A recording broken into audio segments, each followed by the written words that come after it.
Yo, yo, yo, yo, yo, yo, yo, Big Kish back up in here. They said Drake just got his first win. And I'm trying to catch mine. I just got finished doing my push-ups. Y'all already know how I give it up. Hey, look.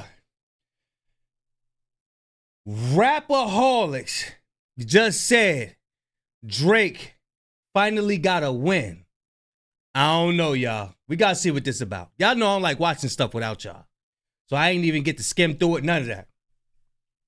But shout out to Rapaholics. I'm going to leave a link in the description for y'all to watch it unfiltered and uninterrupted. We about to get into this video, y'all.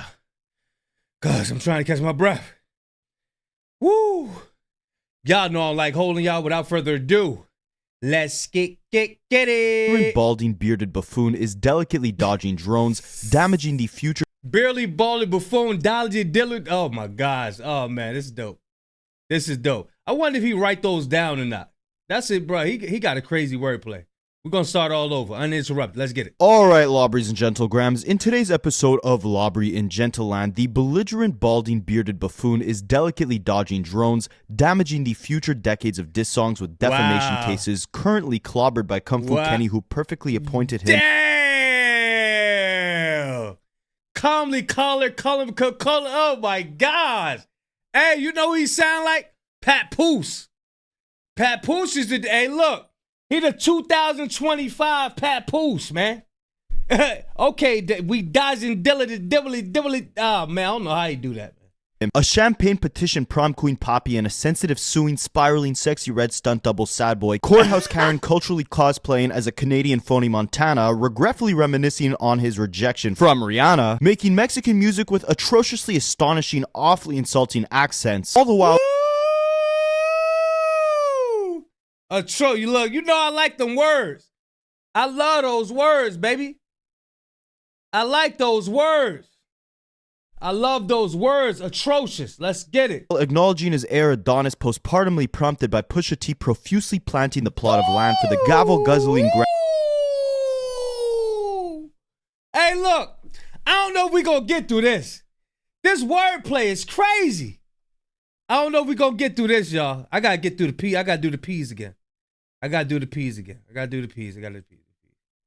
Making Mexican music with atrociously astonishing, awfully insulting accents, all the while acknowledging his heir Adonis postpartumly prompted by Pusha T profusely planting the plot of land for the gavel-guzzling Grams Canadian casket so Kendrick could cook up a classic and bury the casket, but never the... Hey, sign him up with KOTD. Call KOTD and sign him up. Sign them up, man. Hatchet. And if these rhymes in my prime haven't gotten you to like and subscribe, then you might as well leave because there will never be a better time. Now, a congratulations is in order for the... Hey, Rapaholics used to rap? Oh, man. Let me find out. Where's the music? I want to listen to something, man. The OVHO Courthouse Karens, because after a long few days of concocting crazy conspiracies correlated to the crumbling sales of Drake's new Sexy Sleepy Songs album, the Canadian crybaby may have just caught his first W since way back in April of 2024 when the defamation detonator told Kendrick to drop. Because after lawsuits and spankings from the small-statured assassin against the spiraling sensitive sexy red stunt double on the Super Bowl stage, it was looking like the future for the frail 69 goddess was full of flops and failures, but funny enough, his fan base is fully functional, and his new album might... He cooking! This is how you cook! That wordplay is impeccable.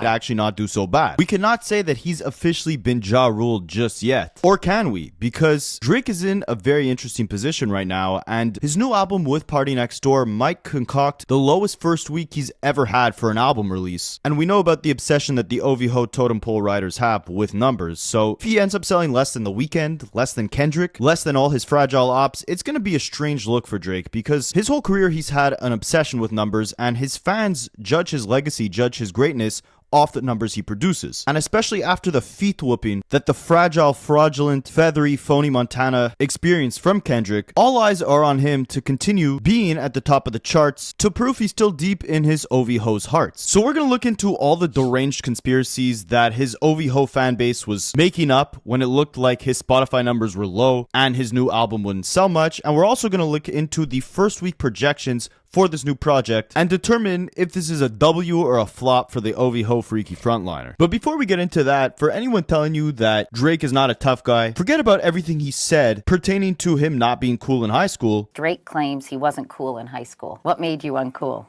I just always felt like an outsider. I went all Jewish school. Like I was raised in a Jewish household, I would say. This phony Montana watched his father have trouble at the Canadian border. Saw my dad get arrested by like a SWAT team at the border, you know, for trying to cross over. I've seen things that didn't make me happy. They were character building, and that's why. Boy, stop! Get the shoulder, boy! No, boy. I think people in the hood can still connect with what I'm saying, even though. And I've been to that Canadian border on road trips with my friends. Like, they're not messing around there. They'll ask you, why are you visiting America? How long do you plan to stay? Are you carrying over $10,000 on your person? They don't play. Those are some, hey, look, those are some crazy, those are some bombarding questions right there. Yeah. Some very scary stuff. I guess it's stuff like that that really made Drake the tough Taylor Swift twin, the sexy red stunt double that he is today. Nah, but on a serious note, why was there a casket that said R.I.P. Drake outside of DJ Khaled's house? I like what Drake like. I like what Drake like. I like what Drake like. I like what Drake like. We know that Khaled just did $1 million album trailer for his new album, announcing that there'd be 2 Drake songs on it, and Drake commented saying the only Drake songs he's getting are from Drake Bell. But I don't think that warrants something like this, especially when Drake is all the way out in Australia. What's Khaled gonna do, take a jet ski there? I think he's too busy in McDonald's to worry about Drake. Ain't a movie night, ain't nothing like a McDonald's french fries. Damn. Hey, look, people, this is sad. It's not cool. This is not cool. I know they put the colorful colors on there with the, you know what I'm saying, the bright red and the bright red, yellow. You know, red makes you hungry. The color red makes you hungry. That's every fast food place has red in it. Red makes you hungry. It's a scientific fact. Y'all be careful with all of this witchcraft, man. McDonald's fillet of fish. On another note, Look, man, a lot of these people be talking about they down with this, down for that. Ain't fast a day in their life, man. Ain't fast a day in their life. Goofiest goon glazer of the Gavilan Graham was released from prison, top 5, and he's already up to no good, following the footsteps of Drake's fragile op Kanye's tweets out by posting on Instagram himself saying, Top 5 is out? Y'all let me know. I ain't know top 5 is out. Saying, free Diddy. Or actually, free daddy. People forget that Top 5 was the same guy that, as a 16-year-old kid, was rolling around Toronto shirtless so much that Drake had to give him the nickname Shirt Off Shawty. Like I'm shirt off shorty. Top 5, top 5, top 5. But I'm not insinuating that there's a weird connection between Diddy, Drake, and this shirtless young adult. Everything is all alleged here. Also, to anyone saying that people are going too hard on Drake or...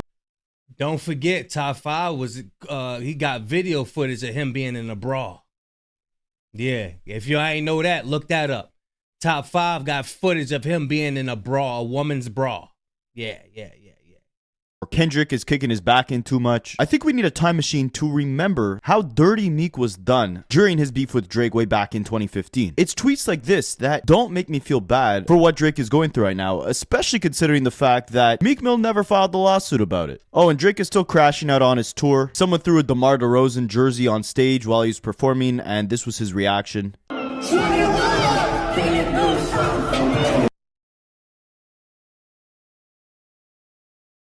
But, alright, we got some Canadian courthouse Karen clowning out of the way. You know he corny. He walk on his tiptoes. I also want to give Drake a little bit of props in this video. We don't only Drake hate. Now listen, unless he drops that lawsuit, I can't actually stand up for anything he's been doing, but I find it interesting. Before the lawsuit, before the sexy sleepy songs, before the beef with Kendrick, it seemed like Drake was seriously considering retirement. This is what he had to say about it in 2022. I think I'm at the point now where I just want to I feel like maybe we talked about this the other day, but I feel like I'm kind of introducing the concept in my mind of a graceful exit. And right after For All the Dogs came out, he announced that he'd be taking a long break from the studio to work out some health issues. I probably won't make music for a little bit, I'm gonna be honest. I got some other things I need to do for some other people that I made promises to, but I probably won't make music for a little bit. I'm gonna be real with you. I need to focus on my health first and foremost, and I'll talk about that soon enough. Nothing crazy, but just I want people to be healthy. Oh, it's something crazy. It's something crazy. You ain't have all them bottles of medication for nothing, man. In life, I've been having the craziest problems for years with my stomach. So I'm gonna lock the door in the studio for a little bit. I don't even know what a little bit is. Maybe a year or something, or maybe a little longer. So for Drake to take the bait after Kendrick delivered that warning shot with Like That, I mean, I'm happy he did, because he charged Kendrick up to deliver one of the most superb performances we've ever witnessed in rap battle history. But it also showed us that Drake was not afraid of the smoke. Should he have been? Maybe. In retrospect, if he retired after For All the Dogs and never answered Kendrick's shots on Like That, imagine how different hip-hop would be today. Would we see Kendrick at the Super Bowl? Would we have gotten GNX? Would we have heard Kendrick finally click up with Mustard? I bet Drake wishes he did retire, but drop a thank you, Drizzy, in the comments for being the catalyst of Kendrick closing the doors on the Canadian casket. And on a side note, anyone criticizing Kendrick's performance at the Super Bowl, I thought this was interesting. Remember how on Drake's very first diss track, he was talking about Top Dog owning 50% of the profits of Kendrick's music? Well, GNX was the first album Kendrick released through his own label PG Lang. And what were the majority of the songs that were performed at that Super Bowl? What album saw a 250% spike in its sales following the Super Bowl and went on to sell more in its 12th week of release than Drake is about to sell in his first week of release with his latest album? That would be none other than GNX, the album that Kendrick owns the masters to. So just remember, everything is calculated. And all those Drake disses are aging like milk. Drop, drop, drop, and Top told you drop and give me 50. The only thing dropping is the Canadian casket. Now here is where the Ovi Ho Courthouse Karen conspiracy theories came in, because when Drake released his new project, aside from his fan base, it hadn't got the best reception, and its numbers reflected that. It debuted on the US Spotify charts with over 28 million streams in its first day of release, which was obviously lower than GNX, even lower than The Weeknd's new album, and surprisingly, even lower than Kanye's independent Vultures 1 release, which was actually blackballed due to his insane comments about the Mustache Man. But it didn't stop there. In the second day of that new Drake album's release, it saw a 44% decrease in streams, going from 28 million to 16 million in its second day, and then it dropped another 60% in its third day with only 11 million streams, showing that the numbers were getting lower and lower day by day. Now, the OV hoes were absolutely up in arms about this, refusing to accept the fact that maybe people just genuinely did not like the music, or they were just kind of over Drake, and instead they chalked it up to crazy conspiracies about Spotify and UMG teaming up to blackball Drake, hiding his music from the public due to the fact that he tied them up in a defamation lawsuit, claiming they unethically promoted and pushed Kendrick's song Not Like Us. I'm glad that Drake's getting the recognition he deserves. What I don't like, though, is I don't like when Spotify and Apple Music, how they're doing Drake. They're trying to put I know, what's good with that? They're trying to put Kendrick's music in his playlist stuff and I've seen that. uncharted.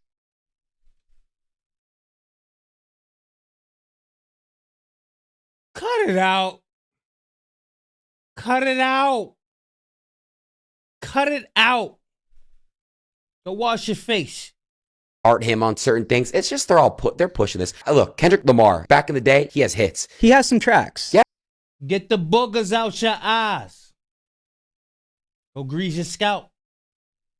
Go put some lotion on your elbows. And cut it out. Go sit down. Go take a nap. Yes. But like, so does like Meek Mill or Big Sean. Like, Kendrick has some tracks. Yeah. But like, I don't know if I could name I could name 10, but I don't know if I could name 20. Can you name 5 songs off his new album? No. Exactly. That's my point, though. Yo, Aiden, bro, you got to stop, Mushroom Top. You got to stop, Mushroom Top. covered and debunked most of these insane conspiracies in my previous video. I'll link that in the description. But basically, they were disproven by the fact that Drake and Party Next Door were all over the Spotify and Apple Music homepages, all over the different hip-hop and R&B major playlists. But because the numbers were simply low, Drake fans did everything they could to paint this narrative that some massive blacklisting malpractice was going on. Because of course, if you're getting blacklisted... Hey, this is the thing. If Kendrick was in a room with a lot of these haters, they wouldn't be able to take his energy. He ain't got that like you. No, we ain't about to play. What's up? Let's talk about something serious. Man, I'm telling you, he'll sit a lot of these dudes down, take the smile right off of their face. Cause his energy different. Like with an Aiden Ross wouldn't know what to do with that, bro. We not about to play around. We ain't about to be touching on each other. Nah, none of it. You're gonna sit down. You're gonna listen to what I got to say. Hey, I'm telling y'all, man. You're still gonna be... I see why he don't be doing interviews like that. All over the biggest playlists, right? The rap caviars and all that. That makes complete sense. But one OVHO tweeted out a screenshot of the top global digital artists ranked and all the streaming points they're getting on different platforms like Apple Music, Spotify, YouTube, etc. They pointed out a large discrepancy between Drake's Spotify points versus his Apple Music points, especially compared to the close numbers that Kendrick had. And they said clearest proof on Spotify blacklisting Drake / Party Next Door and their new album. Compare top artists, Apple Music and Spotify number differences. It'll be small. Now look at Drake P&D numbers and you'll see the Spotify one is way lower than Apple. This is significant. How can they both be? Even if you're a Kendrick fan, this stuff is just wrong. Now, firstly, I don't know how these points are calculated, but a couple things, right? Number one, the day that this album was released, Drake actually had more streams on Spotify that day than Kendrick did. But somehow Kendrick's Spotify points were higher than Drake's. If this was really some big conspiracy and not just an inaccuracy with this one website's portrayal of the different points that both artists had on Spotify, then how would you explain Drake having more streams than Kendrick on Spotify for the first day of this album's release? And secondly, we can likely chalk this up to this website just not accurately calculating the numbers for new album releases, because when Kendrick released GNX, the same exact thing happened to him. He shot up to number 1 on this global digital ranking chart, but you can see he actually had a bigger discrepancy between his Apple Music and Spotify points than Drake is having right now. And GNX ended up doing good find. That's a good find. Good find. Doing great in terms of Spotify performance. So this is not some big conspiracy. This is not Spotify blackballing Drake. His face is plastered on all their playlists, and his songs are still racking. They love for Drake to be singled out. Look, they're messing with him. They're picking on him. They're singling him out. Nah, bro. Up streams, just not as much as his previous albums. That's why all of his OVHO conspiracy courthouse Karens are trying to make the case that this is some calculated attack from the industry versus just Drake not doing the same numbers he used to do. Now, Lawbreeze and Gentlegrams, I want to tell you guys about something that almost seems too good to be true, alright? Let me give you a little glimpse into my life. When I'm not making this content for you guys, I have a disgusting addiction to my phone. My daily screen time is higher than Drake on that album cover, higher than Snoop off the edibles. So if you guys suffer that same addiction as me, I want to put you onto something that's going to change your life. Freecash.com is a program that partners with mobile games that are looking for more users to play their games, and they will literally pay you to play their games for free. All you got to do is sign up using the QR code you see on the screen or using the link in the description of this video. You make an account super easy. All you got to do is put in your email, create a password, verify your email, and then you're good to go. Hey, look, if y'all need some free money, there you go. That's that free money. But, I mean, you want to discipline yourself as well. If you got a scrolling addiction, you can't get off your phone, discipline yourself. Start, an hour, you know what I'm saying? Then bump it up to 2 hours. If you can't even do that, do 5 minutes without your phone. Slowly but surely, discipline yourself to get off that phone, get off that scrolling. The QR code you see on the screen or the link in my description. Create an account and you could start making more than $150 just to play a game on your phone. Now here's some more OVHO conspiracy theories for you. Kendrick, if you guys didn't know, became the first rapper to hit over 100 million monthly listeners on Spotify, beating Drake's record by almost 20 million listeners. And of course, the OVHOs being obsessed with numbers couldn't just chalk that up to Kendrick actually performing better. Yeah, hey, listen. You don't hear none of them talking about Kendrick numbers now. They obsessed with numbers like crazy, and we know Hennessy, man, put them up on that. But you don't see them talking about no numbers now. Why is that? Why they don't want it? Because it's not Drake. That's why. Than Drake from a commercial perspective. Instead, it had to be some big conspiracy. So they display both Drake and Kendrick's total streams, their followers, and their monthly listeners. You could see that Drake's total streams throughout his entire career are 109 billion, his followers right now are 96.1 million, and his monthly listeners are only 77.9 million. Meanwhile, Kendrick's total streams are 43 billion, his followers are 37 million, but his monthly listeners are way higher than Drake at 100 million. It's actually at around 102 million right now. He's getting double the amount of new monthly listeners on a daily basis than Drake is, even though Drake just released a new album. And again, instead of it being that Kendrick might be getting more mainstream attention than Drake right now, this user implied something fishy going on with the Spotify algorithms, saying, what kind of algorithm makes something like this possible? So let me explain it. Essentially, Drake has a massive back catalog, right? Larry Jackson's on record saying that Drake's catalog earns more streams than the entirety of the streams from all the 60s, 70s, and 80s music combined. Not to mention the fact that Drake has like 15 different albums right now on Spotify. Kendrick has like half of that with around 7 or 8 projects on Spotify. So that's why it makes sense that in terms of total streams, Drake has 109 billion total, while Kendrick has 43 billion total. Kendrick has a 50% smaller catalog,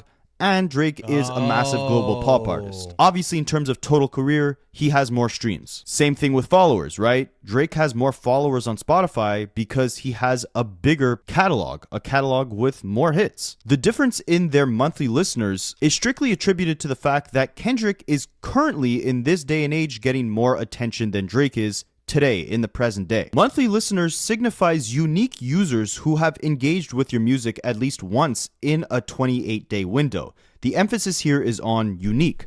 So that's Drake win. Drake got to win. Uh-oh. With all Lucian and the money behind him. That's what that is. Single listener streaming your track multiple times within this period still only counts as one monthly listener. A new monthly listener just means a new user who has checked out your music or your Spotify page within the last month. Kendrick just did a performance in front of 30% of America at the Super Bowl. Forget the diss tracks. All of his catalog is shooting up the charts like crazy right now because he's had more eyeballs on him in the last week than arguably any rapper has ever had on them in history. While his total streams aren't as much as Drake's, it makes complete sense that his monthly listeners are right now a lot higher than Drake's because a lot more people are checking out Kendrick's music today for the first time than they are with Drake. Like, take this for example. On the top 10 of the Billboard Hot 100 this week, Kendrick has 5 different songs in the top 10 alone. Not Like Us is at number 1, Luther at number 2, TV Off at number 3, Squabble Up at number 5, and 30 for 30 with SZA at number 10. He has 4 songs just in the top 5 of the Billboard Hot 100. Tons of new listeners are checking him out for the very first time, which makes sense after a performance like the Super Bowl, which also makes sense why he's crushing Drake's monthly listeners, breaking the record for having the most of any rapper in history. All while doing it, staying authentic to his artistry and bringing real rap to the forefront of the mainstream. That's why I'm putting such an emphasis on the numbers, because it's so substantial when you see music like this topping the charts. We've never seen a bar-focused diss record like this go number 1 on the Billboard. We've never seen a rapper straight rapping like this over West Coast mustard production, collecting top 10 hits like they're Pokemon in the wild, setting an amazing precedent that labels should show a lot more interest and investment into rappers, and emphasizes that people still care about lyricism. They still care about storytelling and artistry. When you put, they care about substance. People have a yearning for something new. They've been deprived for the knowledge for so long. Now it's 2025. The world is waking up. And Dot has what it takes to feed the people the knowledge, the wisdom. You know, that's what it is. Put that at the forefront, performing songs like Man at the Garden or Euphoria on a stage like the Super Bowl. Yeah, you might get some backlash, it might stir up some controversy, but at the end of the day, you're just bringing more eyeballs than ever before onto this type of music, which has been experiencing a massive slump in the mainstream and investment from the labels over the last few years. Kendrick told us he's not the savior, but he's really reviving mainstream hip-hop with everything he's been doing over the last year. It's ironic also, with him holding the number 1, 2, and 3 positions on the Billboard Hot 100, he becomes only the second rapper to ever do so in history, with the only other rapper doing this being Drake in 2021, charting What's Next at number 1, Wants and Needs at number 2, and Lemon Pepper Freestyle at number 3. Also, with Not Like Us going back to the number 1 spot on the Billboard charts in its 30th week, that song now earns the longest gap between weeks at the number 1 spot on the Hot 100 for a non-holiday song in this entire century. To put that in simpler terms, because of the way we consume music now with streaming, it makes it a lot easier for songs to shoot back up to number 1 long after they were released. That's why during the holidays... Hey, Mustard did not go in that restaurant to shoot no video. He went in there to eat. Word is bond, boy.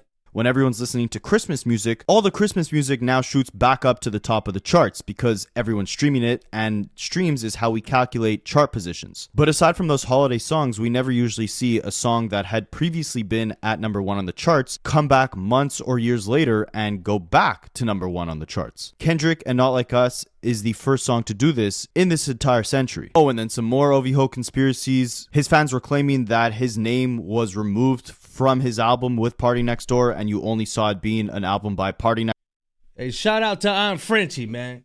Shout out to Aunt Frenchie. I'm text you back when I'm done with this video. Yeah, I ain't glitching on you.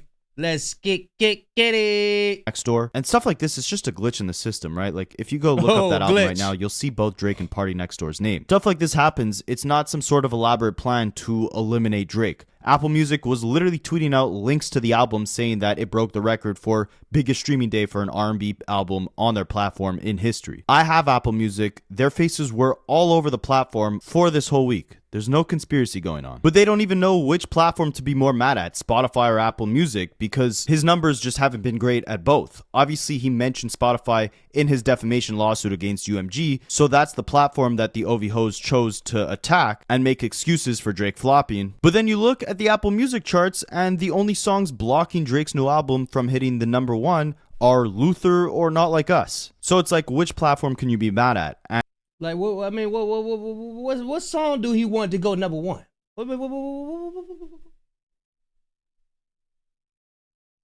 No kill. What that be like? He not satisfied with his 15-year run? He really don't want it. That boy's selfish, man.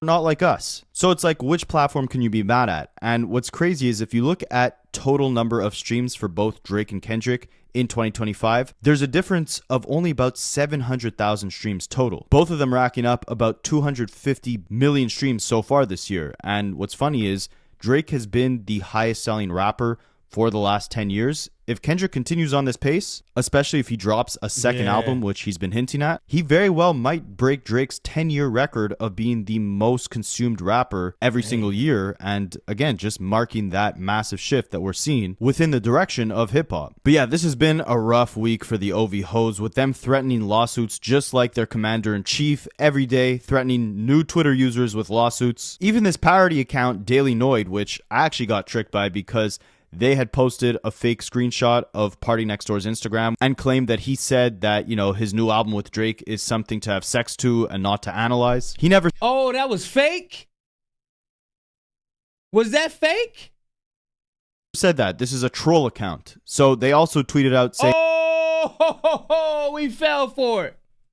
Drake is reportedly upset about Kendrick being the first rapper to reach 100 million listeners on Spotify. And an OVHO tweeted out, "You can delete this, but still sending it to his legal team. Have the day you deserve." It's a sad day when you think about the fact... Why everybody saying that all of a sudden? Is that the new thing? Have the day you deserve? I've been here. I heard that about twice in a video. That Drake has made suing cool and acceptable to his fans. But again, Kendrick's monthly listeners just keep rising even with Drake's new album on the charts, as he's collecting about 1.3 million new monthly listeners per day, while Drake is only getting about 40% of that with 500k new monthly listeners per day. And they're all saying, oh, Kendrick's only breaking records on Spotify, not Apple Music. Well, take a look at this. Kendrick Lamar has been the only artist to spend 4 months at number 1 on the US Apple Music chart in 2024. Not Like Us became the longest running song at number 1 on US Apple Music this decade with 97 days at number 1. It was also the longest running song at number 1 on the global Apple Music chart this decade with 87 days. It was number 1 in 55 countries. GNX occupied the entire top 12 of the US Apple Music when it first released. Unlike Drake's new album, it was number 1 in 112 countries, the second longest running rap album at number 1 on worldwide Apple Music albums chart with 40 days, and the fourth longest running rap album at number 1 on US Apple Music with 33 days. So, OV host, who are you going to sue, Spotify or Apple Music? Because Kendrick is breaking records on both platforms. Even in its 12th week of release, GNX... They need to sue Drake for tricking everybody. Y'all seen that sister on TikTok say, Drake, you tricked me. I thought this album was going to be about love.